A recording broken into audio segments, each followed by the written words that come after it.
members of council, members of public, as well as city staff and Auditor Brown.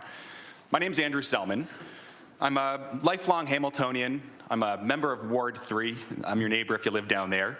And I'm here today to speak about the Auditor General report regarding the microshelter project at Barton and Tiffany. Now I'll say, I appreciate the chair mentioning new information only. I've been here a few times to speak about this project. I first came down here in 2024. Because at that point, it was clear to me that the taxpayers of Hamilton and those we were trying to help were being taken advantage of. Quite frankly, I took that personally. Because this is the city my parents grew up in, my grandparents grew up in, my great-grandparents grew up in, and it's the city I'm raising my daughter in with my wife. No one should be permitted to take advantage of the taxpayers, the people of Hamilton, in the manner detailed in this report.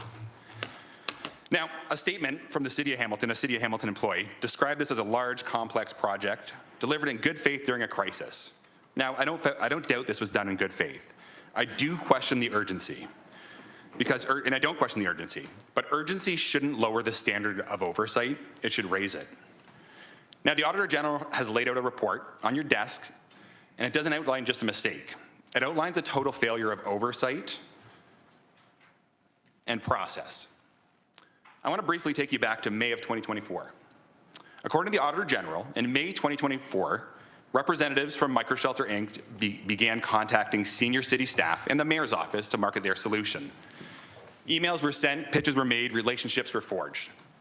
But there's a problem with that timeline, and that problem should trouble everyone who wants the mayor's directive.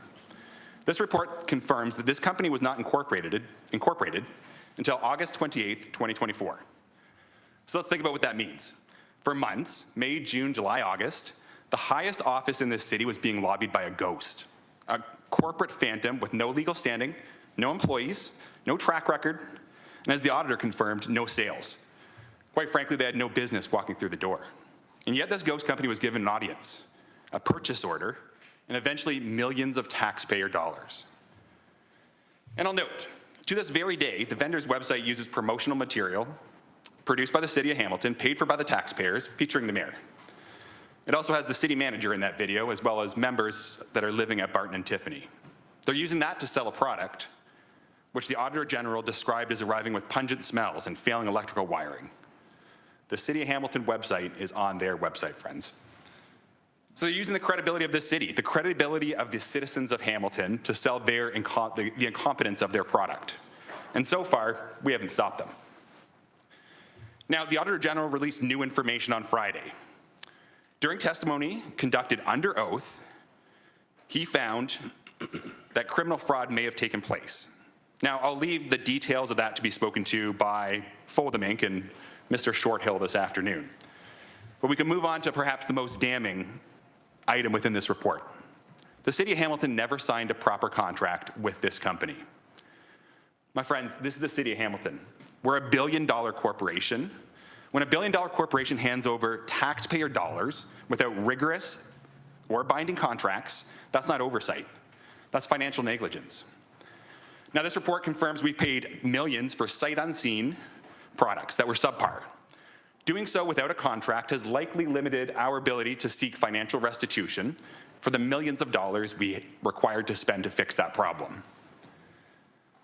Now, the facts in the Auditor General report raise serious questions about financial discipline in this city. And frankly, I believe we have reason to worry. We haven't produced an audited financial statement since 2022, and you can't manage what you don't measure.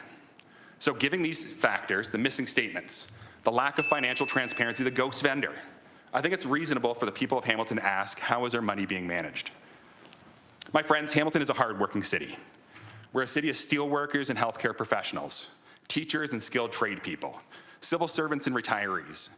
We're a city on Friday nights where families sit around the kitchen table and make tough decisions about what we can afford to put our kids in the summer, what we can spend our money on.